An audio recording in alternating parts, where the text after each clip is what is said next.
Alrighty, and welcome to our 27th Slither. Um, Thank you for joining us today. These have been on various topics, generally of interest to inorganic chemists, but certainly open to a broader community. Um, Today, I'd say we have our bravest presenter yet, because her spouse volunteered her to present, which was just wonderful. But that comes out of the Viper workshop that happened this summer. Um, Hailey has training in mental health, and she's going to talk to us a little bit about mental health on college campuses today. The idea is that you can ask questions in the chat or stop us as we go. With questions. At the end, we'll still have time for questions that will be recorded and part of the Slither that goes onto our YouTube channel. But then I will stop the recording, and if you have something that might potentially be a little bit more sensitive that you wouldn't want recorded, we'll get those in at the end. So hopefully that plan makes sense to everyone. Hailey, do you want to just introduce yourself real quick, and then we'll jump into things? Sure. Hi, I'm Hailey Dannatt. I've got an LCSW, so I focus in social work and mental health. I've worked with a variety of age ranges. I tend to work more with adolescents than I do with college students, but I have worked with college students, and basically Jonathan just asked if I'd be willing to answer some questions about mental health and college students and what professors in particular can do to respond when they see warning signs and what some of those warning signs might be. And I think that's a great place to start. What might some of those warning signs be? What can we be on the lookout for? Well, first, just knowing what the warning signs are of helps. The biggest mental health issues that college students struggle with is major depressive disorder. That one, the general prevalence rate's about 7.1 per 100 in the US, but for students ages 18 to 25, it's actually 13.1. So they have a significantly higher rate of major depressive disorder than the general population, and that's only people who report and only those who meet the actual threshold for clinical diagnosis. So it's pretty significant. Those people, sort of the criteria for major depressive disorder is either a depressed mood or just a loss of interest and pleasure in activities. They tend to have trouble sleeping, or they sleep a whole lot. Loss of energy, significant difficulty concentrating, a lack of focus, and then a lot of thoughts around death. And then generalized anxiety disorder is the other one that's pretty common among this age range. It's actually, for generalized anxiety disorder, it's more often seen in middle-aged individuals, but among the college-age population, it's still one of the second highest mental health issues.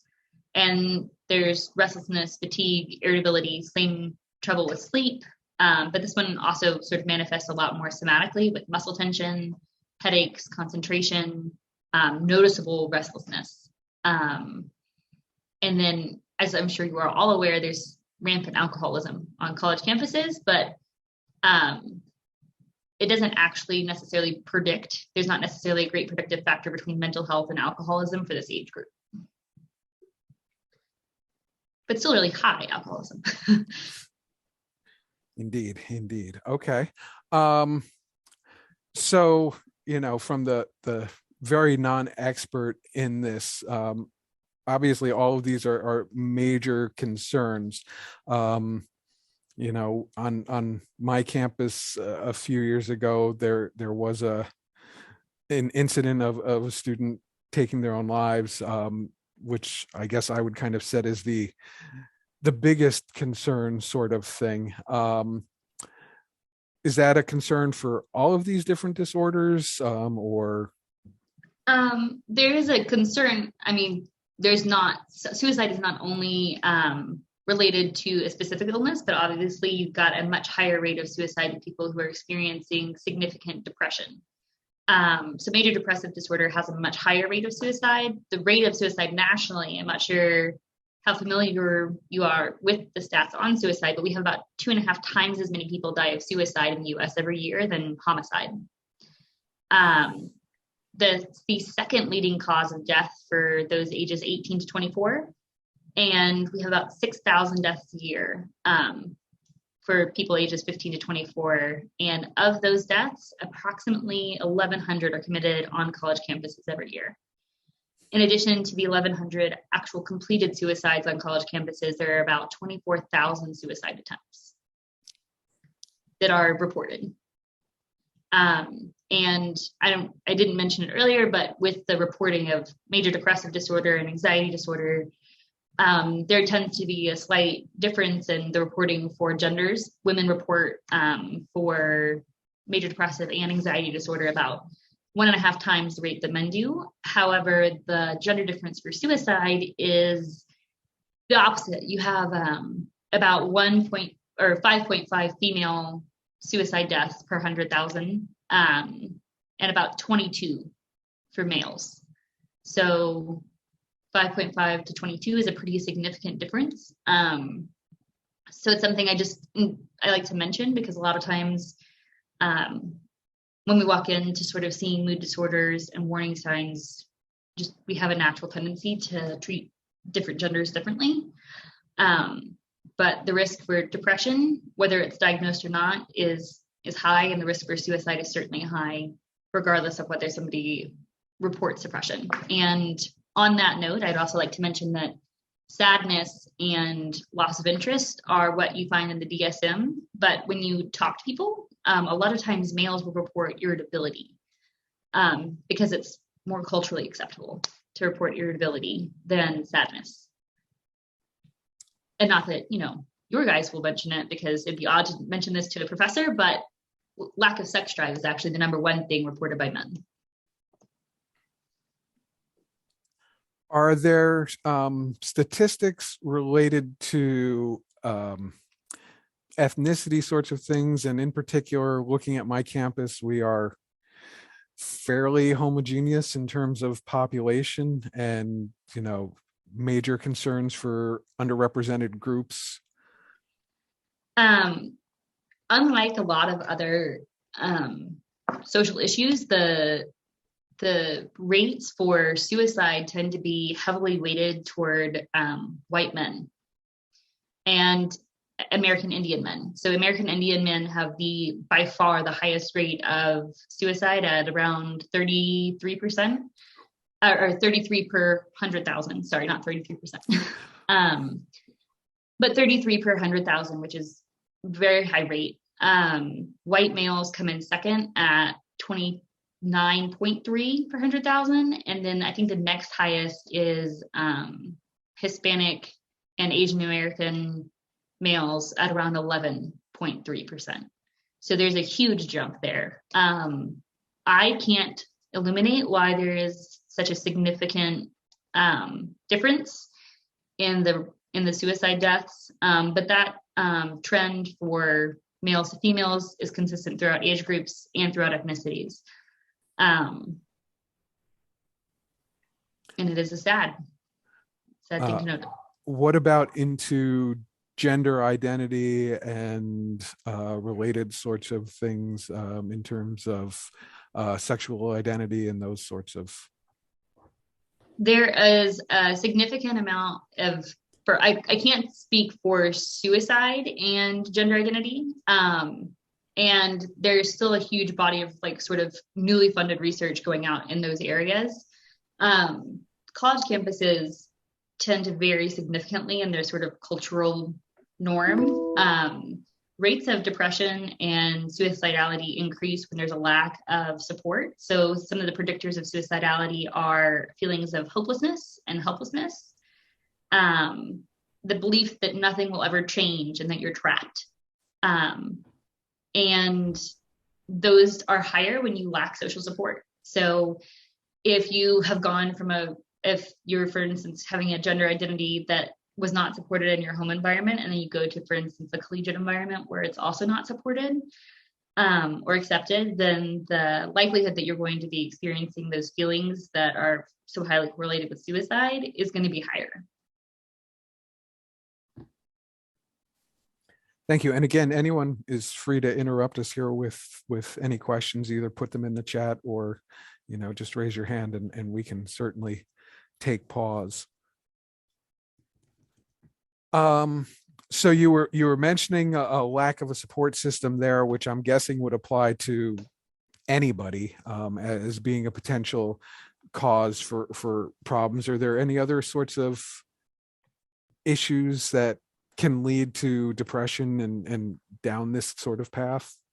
Yeah, so when we're talking about depression and anxiety, it's important to note that those words are used clinically, like in mental health illness, but they're also part of sort of depressed mood, as opposed to depression is a part of the human experience. So a lot of students are just emerging into adulthood, and we don't really talk about mental health as a culture very much or very well.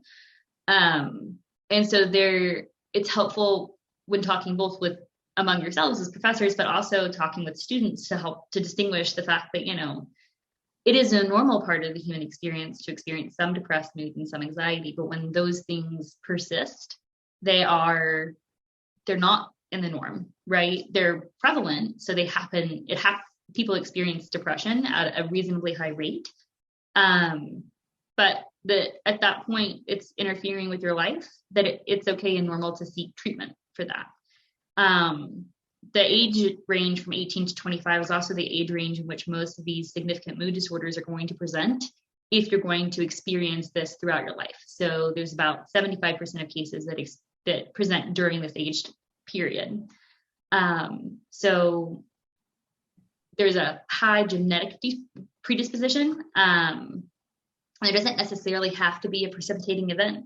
High predisposition can mean that for no really clear reason, a student might begin a depressive episode, or start having sort of disruptive levels of worry. And that is one of the most challenging things for students to identify, because it seems for a lot of students silly to mention that they don't feel anything or that they feel sad and not have a reason why. Because our natural inclination when somebody says, I feel unwell, is to say why, what happened. And when you don't have an answer, it can a lot of times inhibit you from saying anything. So firstly, acknowledging that there doesn't need to be a precipitating event is important, and that, just in this age range, people are at a significantly higher risk of developing mood disorders is also important to note. But beyond that, there's a loss of support system. So students go from having a community that they could have been involved in for 18 years, and then that entire system is lost. So their hobbies that are tied to the community, their first line resources, which oftentimes for adolescents is their friends and perhaps their teachers, then their second line resources, which is oftentimes their parents, or aunts or uncles, those people who are in their lives, are suddenly much less available. You also lose a huge amount of structure and routine, which sort of the gold standard for treatment for depression and anxiety is cognitive behavioral therapy.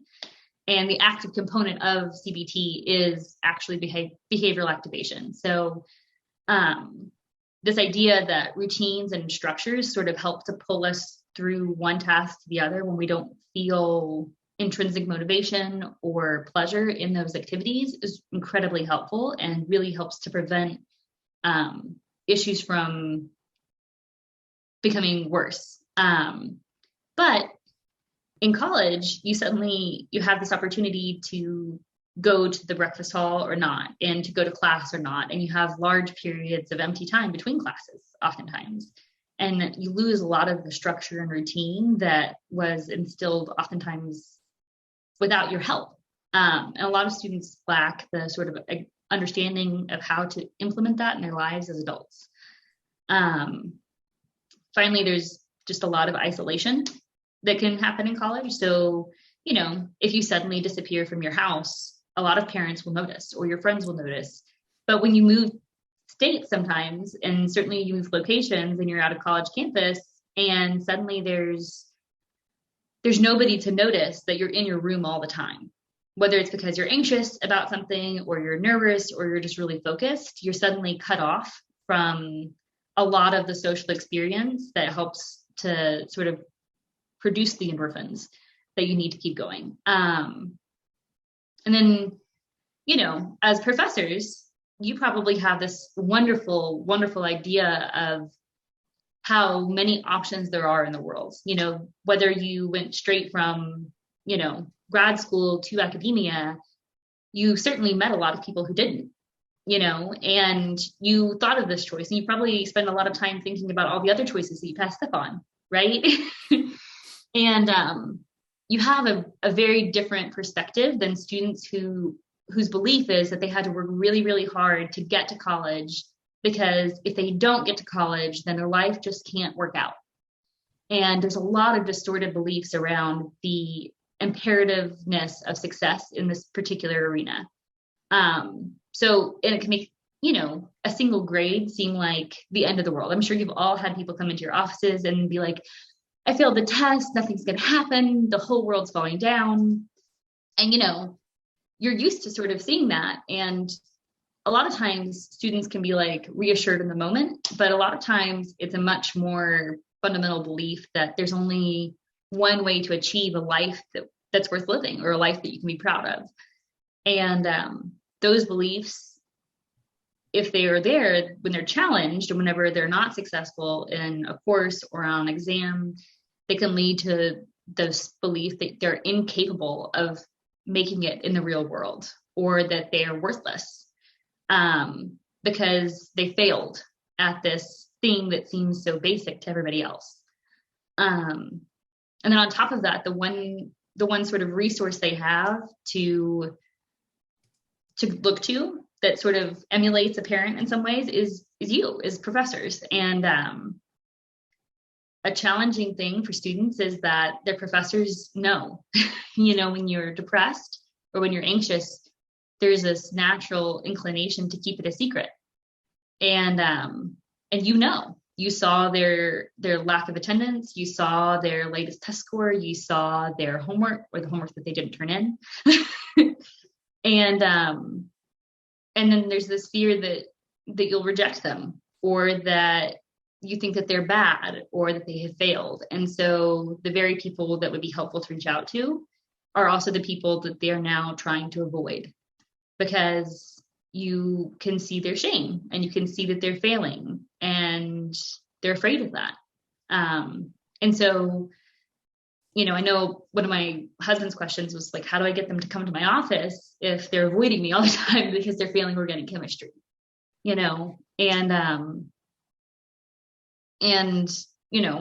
Then he did have students come, and then there was a lot of crying. He's like, what do I do when they cry?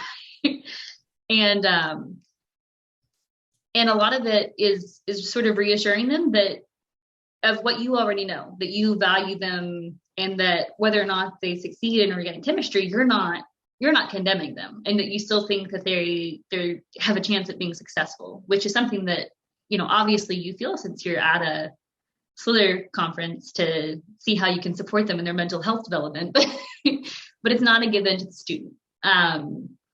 And there are a lot of ways that you can communicate that, but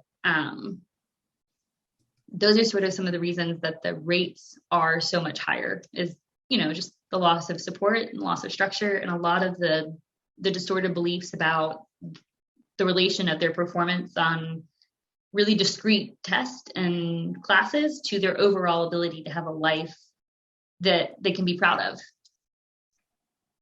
and successful in. We've got a question from just down the hall from me, Ken. I think you sort of answered my question. That was fascinating. I was just, curious if this was just something for the 18 to 24-year-old age group in particular, and it is, mental development, but then it especially shows up, I guess, in college students, just due to the sort of unstructured life that they're tossed into. So colleges do have lots of programming that's available, joining sports clubs and various kinds of, chess clubs and all kinds of clubs. But it's hard, I guess, to get students oriented towards those things if they're not very socially outgoing. What I usually see in my classes is just, people not doing well, but it's the freshmen that I worry about because I don't have a track record with them, right? I can tell if a junior suddenly drops off the deep end because I know what I expect. But what do I look for in a first year student? I only known them for a few weeks, and I don't have a baseline to go with there. Well, so it's harder to notice changes, but one of the things that you'll notice with a lot of people who are experiencing, I'm going to focus on specifically depression because the rates are so much higher for depression. But one of the things that, they're not listed on the criteria, but one of the first signs that you can see that somebody is experiencing depression is a lack of hygiene. So students who seem ruffled, particularly exhausted because they're not sleeping, and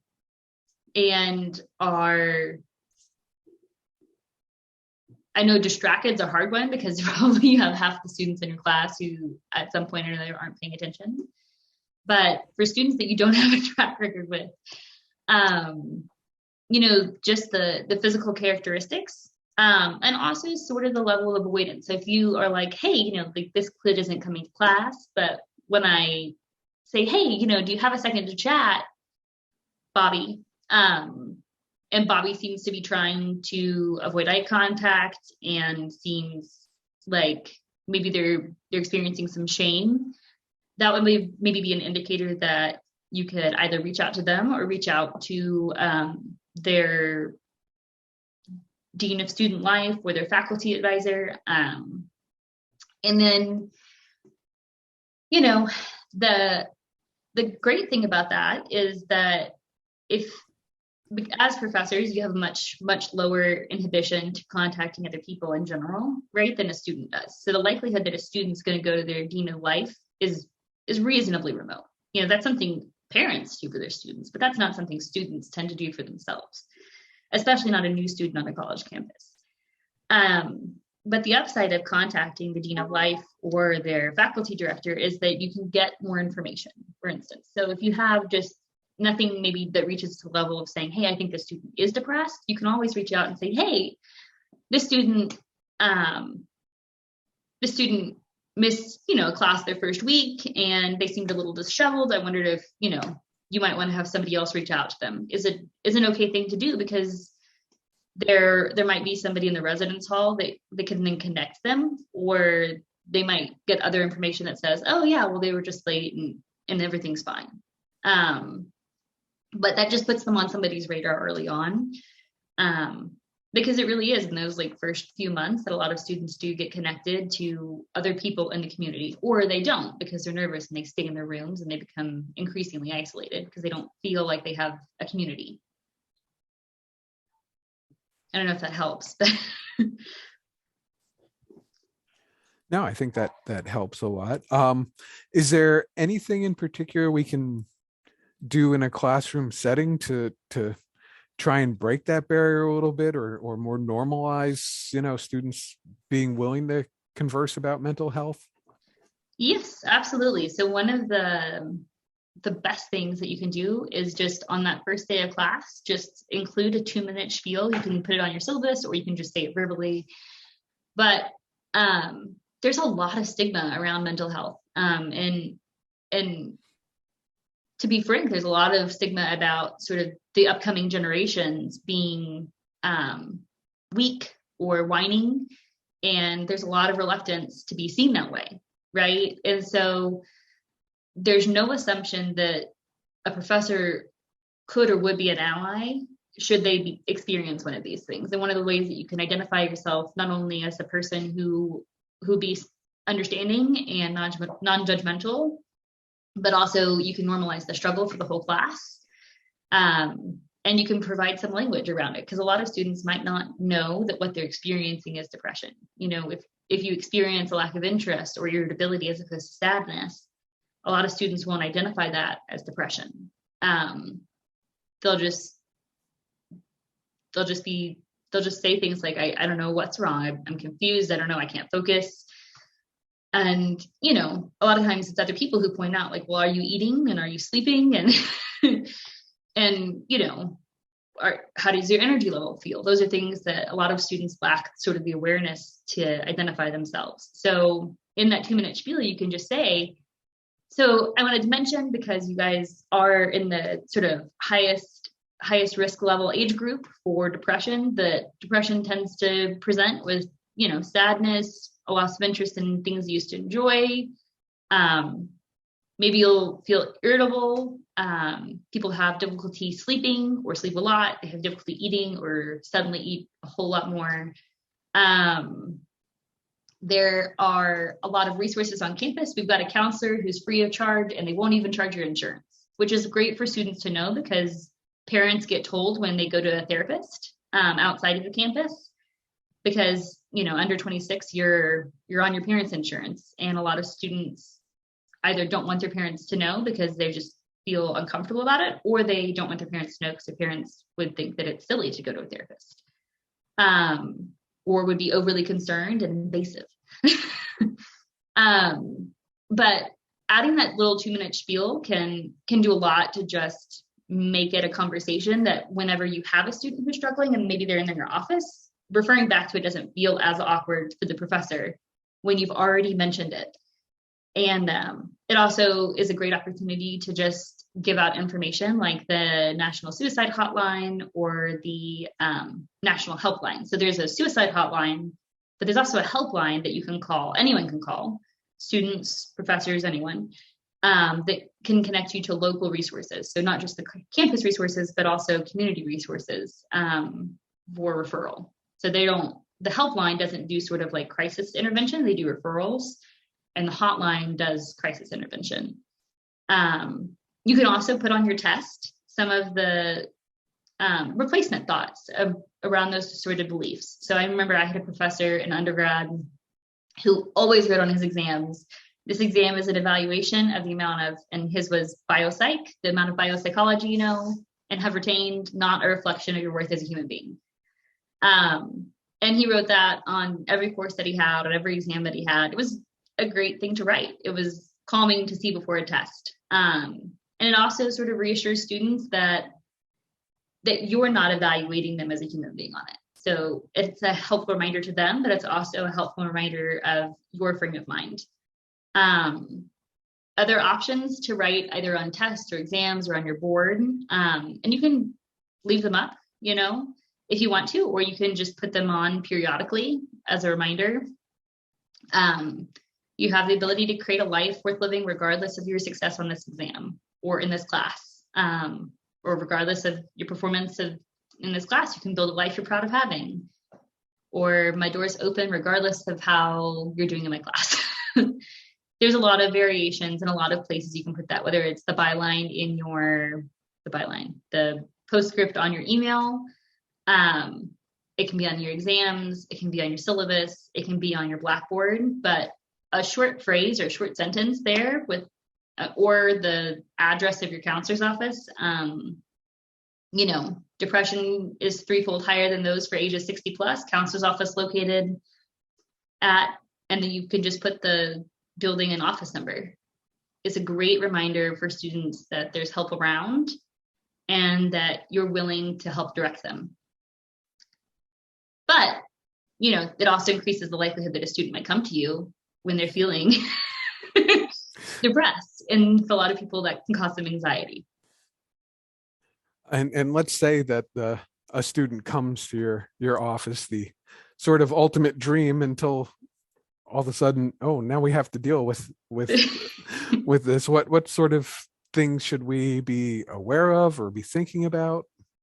I'm going to do the beware of first, okay, just because my fear is always that I'll forget to say that. Don't get sworn to secrecy. There is this sort of relationship that's built around confiding in people. I don't plug my computer in. Let me plug my computer in real quick. No problem. There's this sense that you're building a relationship with somebody that they're either feeling depressed, or that they're feeling anxious, or that they're afraid that they're going to fail at life. And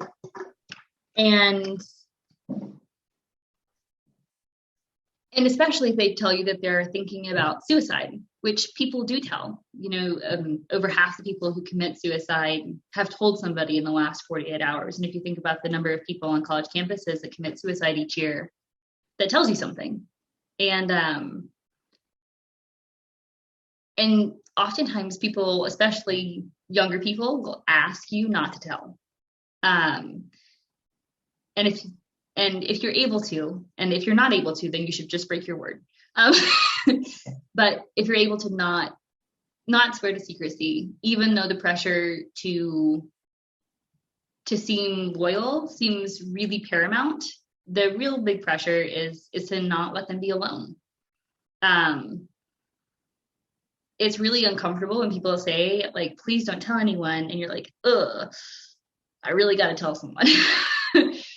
But you can say that in a lot of really compassionate ways, saying, I know that you wouldn't say it unless you meant it, and that you're going through a lot right now. I'd really like to walk you down to the counselor's office, or call them and let them know that you're on your way. Is a great way to say, hey, let me make sure that you're connected.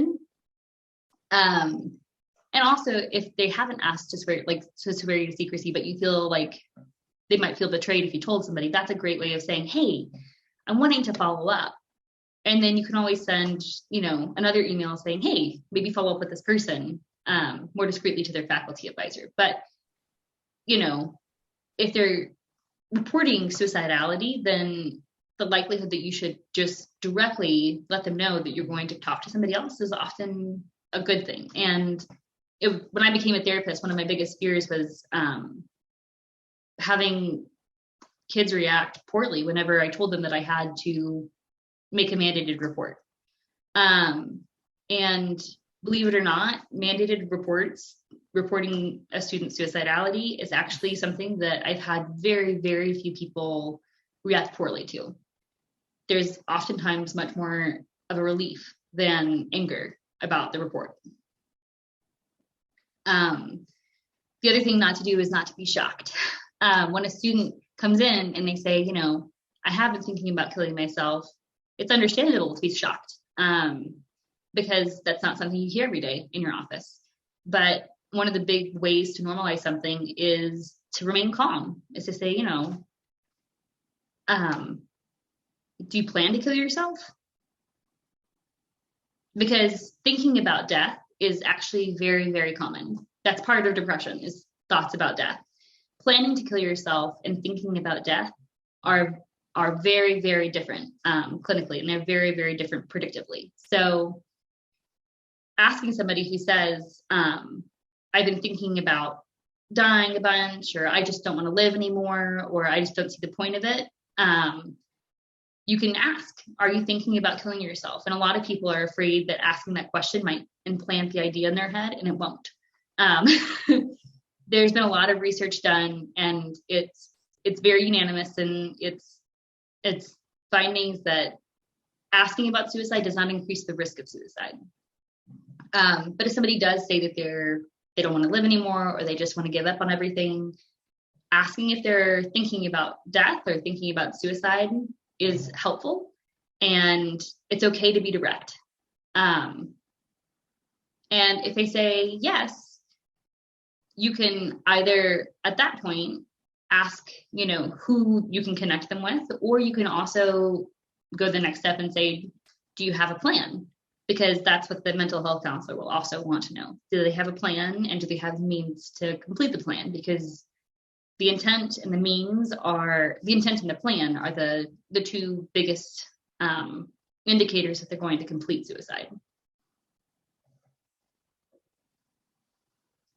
So the do's.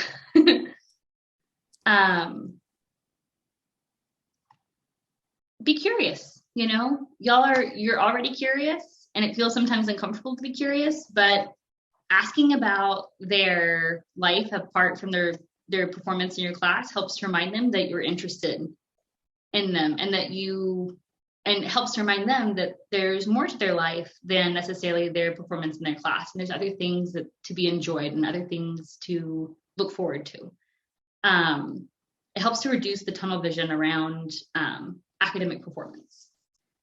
And ask them about the warning signs. So if you're seeing them and they're in your office because they have to come because they needed to talk about that homework that they didn't turn in or the grade on that test, you can just say, I noticed X, Y, and Z. I noticed that you're missing class, or that this is sort of lower than your other test grades. And I was just wondering if you're connected with anyone. I know a lot of students experience depression on campus, and we have a lot of great resources I'd love to connect you with. Or if you ask and they say, no, I'm fine, everything's good, you can say, okay, cool. I just wanted to ask because, you know, a lot of students experience depression and or anxiety, and they can have difficulty concentrating and sleeping and lose a lot of interest in things. And I just figured I'd mention it since we have some counselors on campus who are free of charge. Is a great way to sort of put a plug in there without pressing. And then if they do acknowledge they're feeling really sad and that a lot's going on, and maybe they disclose to you some of the things that are going on, you can validate them. You can just say it. It makes a lot of sense to feel that way. A lot of people, when they're feeling intense emotions, they feel like something's wrong with them or that it's crazy. And in reality, it's okay. It's okay to feel really sad because really sad things happen to people. And young adults are not excluded from it. Young adults have really low impulse control and they have high means, which maybe is partially responsible for that suicide rate. But it does make sense to feel that way in general. Usually what people are feeling makes sense. It doesn't mean that you're valid. Obviously don't say it makes sense to kill yourself, but it makes sense to want to escape, because the desire to want to escape is something that we've all shared in. And then offering hope. And one of the best things is to just make sure that at the end of that conversation, even if it's an emotional one for the student, hopefully not for you, is to make it something that whenever they see you in the hallway, they don't have another impulse to avoid. So when you end the conversation, and you can say something like, oh yeah, and are you going to this event on campus soon? Or what course are you planning to take instead of this one if they're dropping your course? Or like anything that's comfortable that you would feel comfortable mentioning in the hallway when they pass you, because if they're struggling and you know about it, seeing you can be one of those sort of one of those things that leads to avoidance behaviors. They don't want to see it, and they feel a lot of shame and anxiety upon the sort of idea of seeing you again, because they feel like you know about the failure or they failed you personally. And having something that you can sort of refer back to that's not stressful can make that interaction a lot more comfortable for the student. Ken, go ahead. So part of college life, at least class structure, my classes, probably a lot of people's, so we have lots of deadlines, right? So I can understand deadlines for lab reports, for problem sets, for quizzes and exams. They offer structure, which sounds like a good thing, right? Having a regular structure in life, but then they also cause lots of pressure and anxiety. And so is there any research that you're aware of, or anecdotally, would it be useful for at least some class of students that are more susceptible to depression to have more amorphous deadlines or more relaxed deadlines? Or is it good to keep people on a steady pace, on a steady structured pace? Well, having deadlines is, it's always nice to feel like, to sometimes, let me back up. In your classrooms, it's understandable that there are deadlines, just like there will be in the workplace, and just like there have been in their previous lives in high school, right? Those are normal parts of sort of entering a high pressured area, right? College isn't, it's not necessarily easy, especially if you're in your majors. But it's more impactful to help give students the tools to manage those deadlines. So for instance, if you have a lot of deadlines in your class and you can mention, hey, so there are a lot of deadlines here, and a lot of the strategies that were helpful in high school might not really be adaptive here. And pointing that out to students ahead of time can help students to sort of have a preparation for the fact that it's not that they're failing because they're unintelligent. And, you know, sometimes it is that they're just not that intelligent. And they should really choose a different major. But in general, the idea is that you're sort of preparing them for the fact that they have a skill, and that skill for meeting the deadline is dependent on a bunch of other factors. And you reminding them of that and sort of pointing that out, that that's a possible factor, helps people to become aware of that there is a strategy they're using. You know, my strategy when I got to college was definitely to wait until the morning of to study for a test. And I enjoyed that strategy.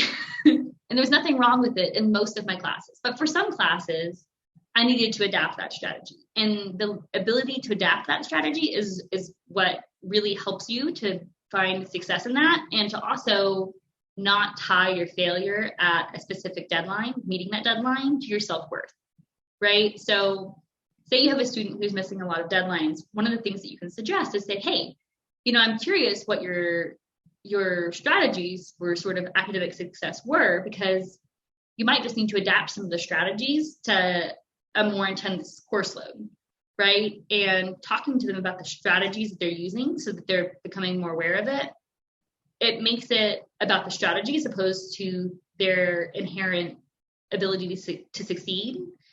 And also, if they don't meet the deadline, if they can't meet the deadline, then it helps to show that you're not tying it to their worth, right? Like their belief could easily be that you think they're lazy, right?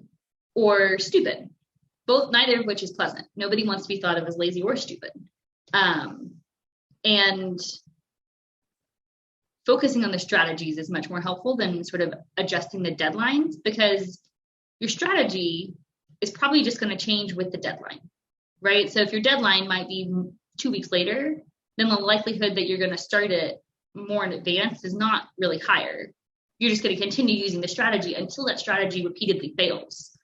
You have to have a reason to change your strategies, because these aren't easy things to form.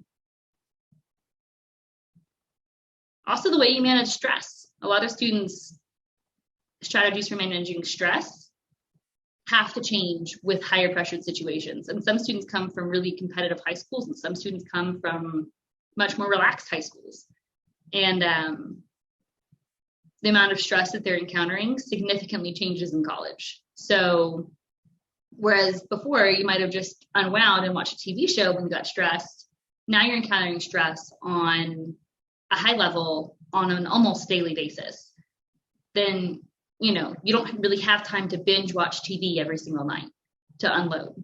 And when you're binge watching that TV and you don't feel more relaxed, maybe you turn to alcohol, or maybe you just start avoiding class.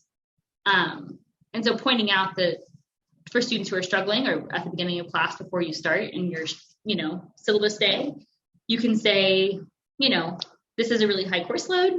So I want you to sort of pay attention to the ways that you manage your deadlines and how you prepare for them and how much in advance you tend to prepare for them.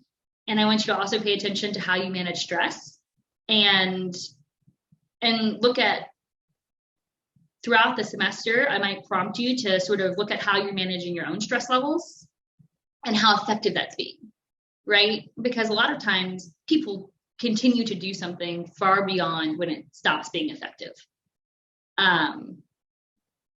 And drawing attention to those things is incredibly beneficial. In fact, there's a large portion of therapy that's really just focused on helping people become aware of what they're currently doing. Because when you ask most people, what do you do to manage stress? Most people can't tell you.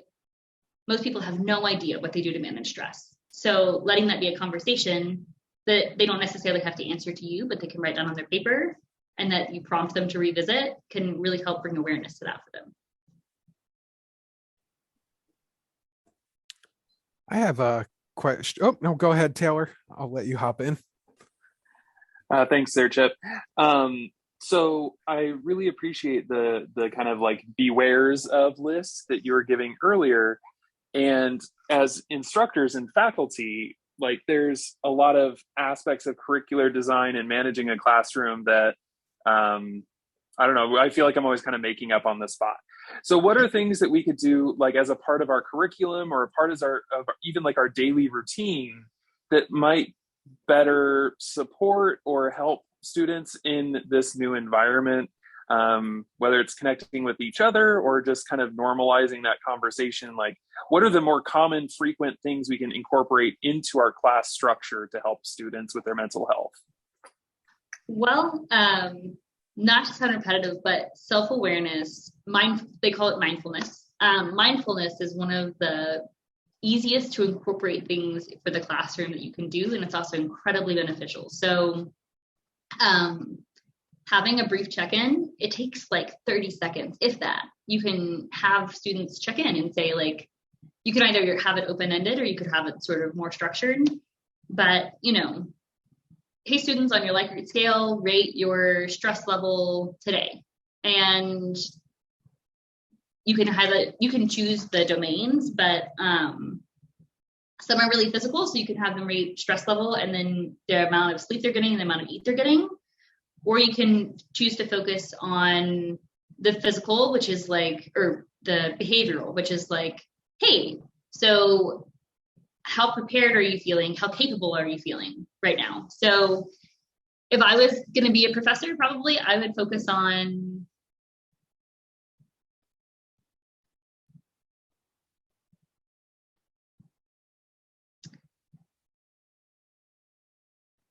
I probably have maybe 3 to 5 questions, definitely no more than 5. And you can either let the students choose them, but if you were going to choose them, I would say you could choose one behavioral. So what strategies, how effective are your strategies at managing your stress right now? And the benefit of that is that how effective are your strategies helps students sort of be aware of what strategies they're using and reflect on how effective they are. And it also sort of helps them reflect on what their stress level is. Your other question can be directly about their stress level. And then just a yes or no question. Are you eating and sleeping routinely at the same, and at the beginning of class, having just say, hey, when I say routinely, I mean around the same times of day, each day. So do you have, as silly as it sounds, do you have a bedtime? Most of you probably have a time that you generally fall asleep. And students, because their schedules and their lives are so unstructured right now, and they have so much freedom right now, they stop that, and that makes it really hard when you are stressed to wind down and go to sleep. And sleep and eating are some of the number one things, well, an activity. Sleeping and exercise and eating right are some of the best things you can do to manage your mood. So I'd say strategies, and then are you eating and sleeping routinely? And I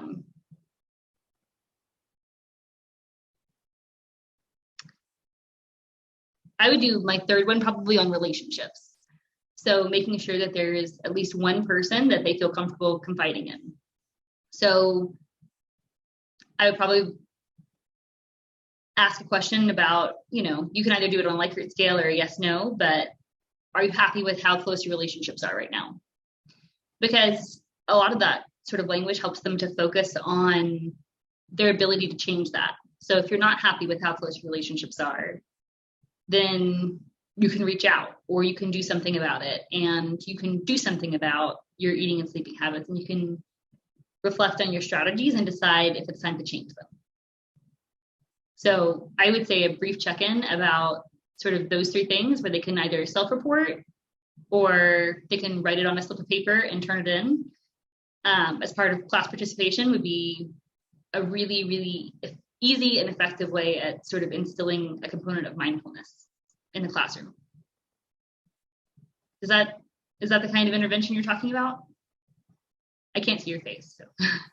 Yeah, I have a semi-sleeping baby on me. So, but yeah, that's great. I think I'm gonna have some kind of a mental health check-in pop quiz kind of thing I'll throw out next week, just to kind of get the temperature of the room and see how people are doing. I was actually just having a conversation with a female colleague of mine of how students approach me very differently than they approach her. And I tend to be very open, and I think have a lot of students that feel comfortable talking to me. But the number of students who sit in my office and are crying or visibly upset is very low. Whereas my female colleague said she's very lucky if she goes a quarter without having at least two people on different occasions crying in her office. And so I like the kind of, not necessarily low stakes, but more informal ways of just checking in with students that isn't as formal as like, come sit down and talk to me, but just gives them a chance to do something and even reflect on their own stuff, right? Like that metacognitive aspect, thinking about how you're thinking and thinking about how you're learning and thinking about how you're feeling, is something, at least in chemistry, that I think definitely is easy to get lost in terms of what we're kind of doing in the classroom. So that was perfect. It was very helpful to kind of think and frame about what I can do as an instructor on a more informal basis to help students. So thank you. Absolutely. I've got one question for you, but I want to make sure it's open to the floor before I go. Mine's kind of specific, maybe. Seeing none, I'll jump in then. So this is probably a very naive question, but I'm not afraid to ask that. I like to, when students come to my office, I like to try and use analogies, relate chemistry to something they're more familiar with.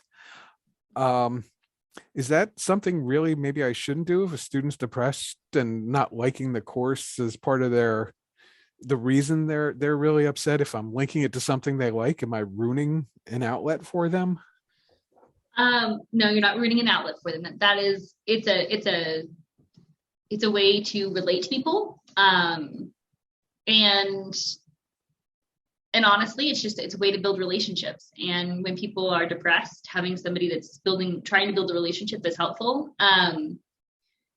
The one time that I think that it can be harmful is if, doesn't sound like this is what you're doing, but sometimes the instinct to give advice is overwhelming. And if somebody's expressing significant mental health issues, I do recommend against trying to give advice for a couple of reasons. One, a lot of times the reasons that somebody feels hopeless and worthless are reasonably deep. They're beliefs that didn't just spring up overnight or even over the last couple months. They're beliefs that have been exacerbated by the situation and the pressure and possibly their sort of success. But they're beliefs, they're core beliefs. And in fact, I can't remember who it was, but somebody asked a question about whether this is related to all people, but some of the three most common core beliefs that we see as mental health professionals are the belief for people reporting with depression, which the number of people reporting with depression in the United States is astounding. And those core beliefs are the feelings of being a failure, the feelings of being worthless, and that the world is an unsafe place to be. And they're very, very deeply held beliefs. And so when people try to encourage and give advice, when somebody's feeling either severe depression, and by that I mean persistent feelings of depressed mood. So like I said before, everyone has periods of sadness and depressed mood, but when I talk about depression, I mean people who are experiencing a persistent feeling that's starting to impact their ability to function. Then having people try to give advice that then doesn't work can make them believe that there is nothing that will work, And then for suicide, for the advice giving, a lot of times when somebody reports the intent to commit suicide, they're sort of on their last straw, and you want to make sure that you're not in a position where you give advice and they're like, okay, well, and in their head, I'm like, I've tried that, so I'm just going to go ahead and complete. But in general, you're not ruining something by making a comparison to chemistry to something else fun. You're personalizing yourself and you're relating to them. And that's a not only acceptable thing to do, but a great thing to do. And we use analogies all the time in mental health. A lot of times students are like, well, especially younger students who have been told that, they're a generation of snowflakes. They don't want to be told or to have somebody tell them that what they're experiencing is depression, because they think that that's weak and that that's just a generation of complaining, whining ninnies, and there's so many people experience depression that it's not a big deal. And one of the common comparisons I make is that, we all have parents who die, and we have siblings who die, and people that we cherish pass out of our lives, and that's incredibly challenging. But it happens to everybody.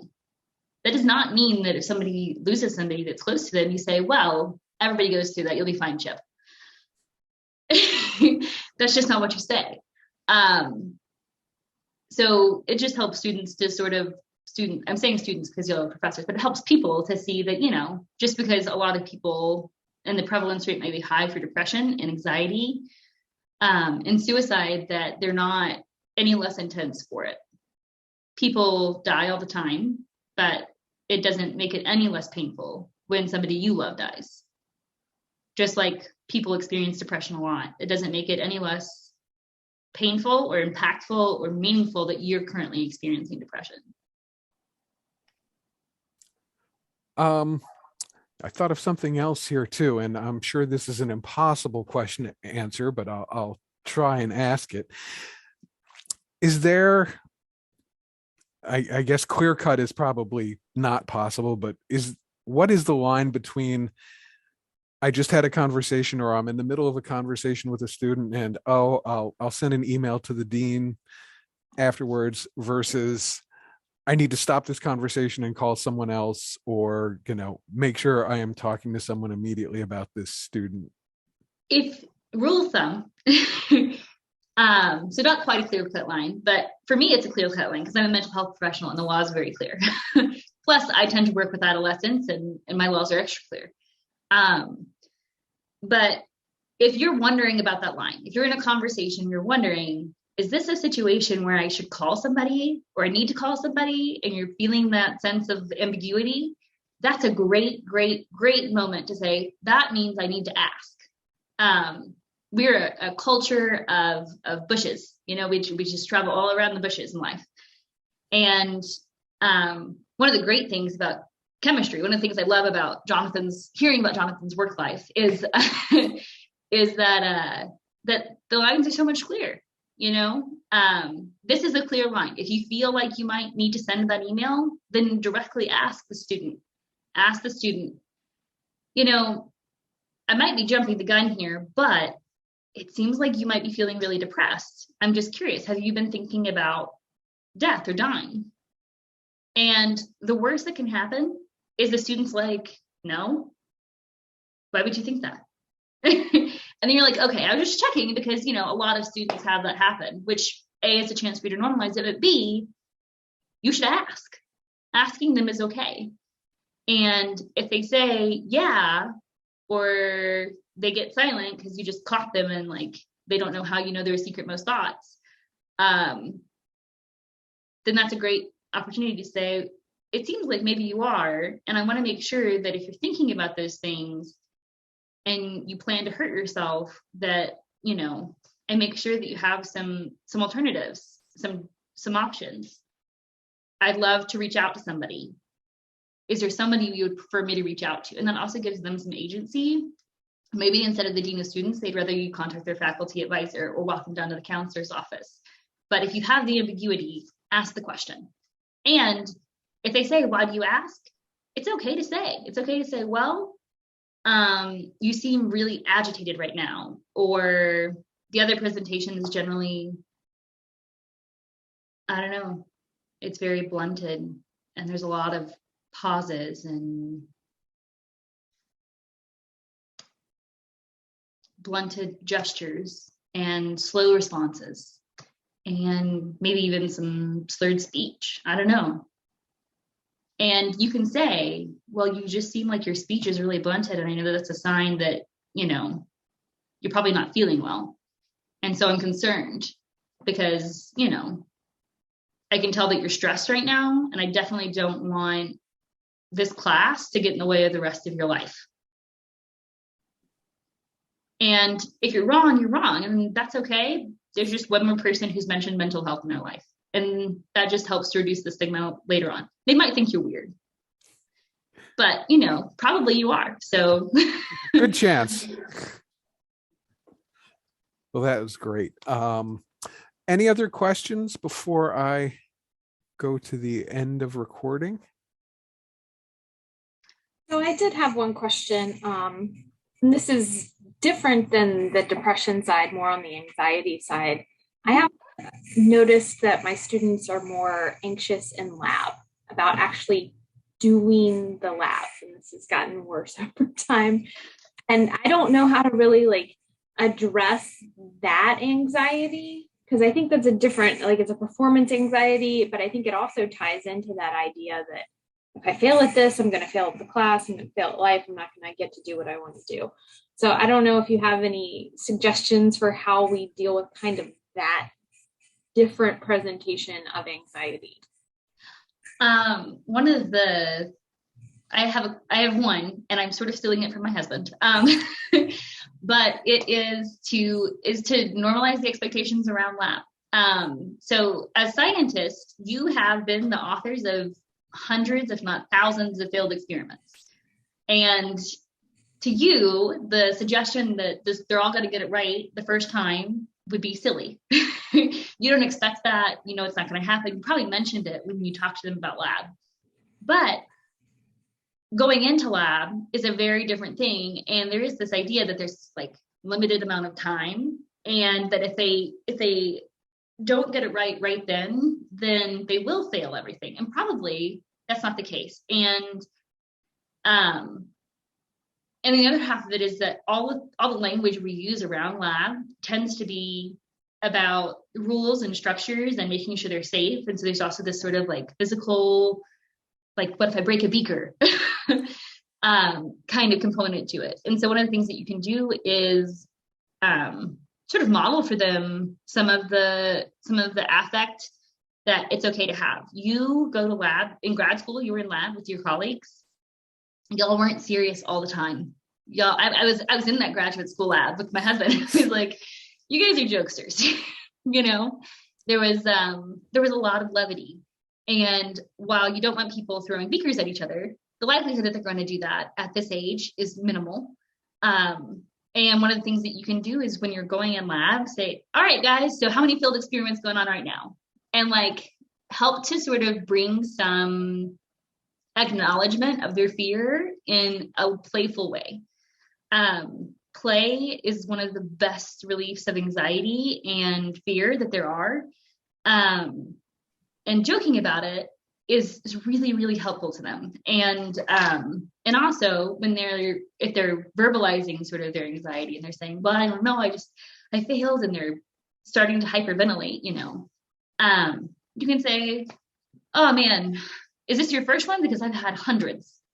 And, as soon as you can catch your breath, we can chat about it. I promise you, you've got hundreds more failed experiments to come. And it sort of puts it in this context of, hey, A, I can relate to you, and B, there are more to come. So you're not done yet. This isn't the end of it all. That you still think that they can be, if they're wanting to be a graduate student, that they can be a scientist, or if they're just wanting to pass your class so that they can get their major and graduate and make, enough money to retire by the time they're 50 that they can. Thank you. Yeah. Any other questions at this point? I'm going to just real quick mention that I put a link to PowerPoint. I wrote my notes down in PowerPoint form, but on the last page of that PowerPoint, there are two handouts that I linked, which if you want to reference them, you can, or if you want to send them to a student who seems like they're struggling, you can do that. They're just brochures. Pardon me. They're brochures on depression and anxiety. One specific to depression in college students, the other one's just generally for the treatment and presentation of depression and anxiety. And I just put those in the chat. The PowerPoint slides that Hailey is referencing will be part of the learning object that this becomes on Viper eventually, with a link to the video on our YouTube channel. So it will be available for those of you watching live and those that are watching us later on YouTube. Oh, one more thing that I just mentioned is y'all are the people with all the power, by the way, on campus. And sometimes when students go to counselor centers, they'll be told that, there's like a 3-week wait. And if you think that a student really needs to see somebody sooner rather than later, it really helps if you walk them down, because when confronted with a professor, people make time much, much more quickly. And if you call down and you're following up, it can really help to make sure that they get in. Because they told you and not their parent means that it can be an opportunity for you to sort of advocate that they get the resources that they should. And a lot of colleges are understaffed with mental health professionals. So while there are great counselors at schools, there's also sometimes a shortage of those counselors. I would guess it's more than sometimes, but great. Well, thank you so much, Hailey. That was really interesting and informational, and I know I enjoyed it. I hope everyone else did.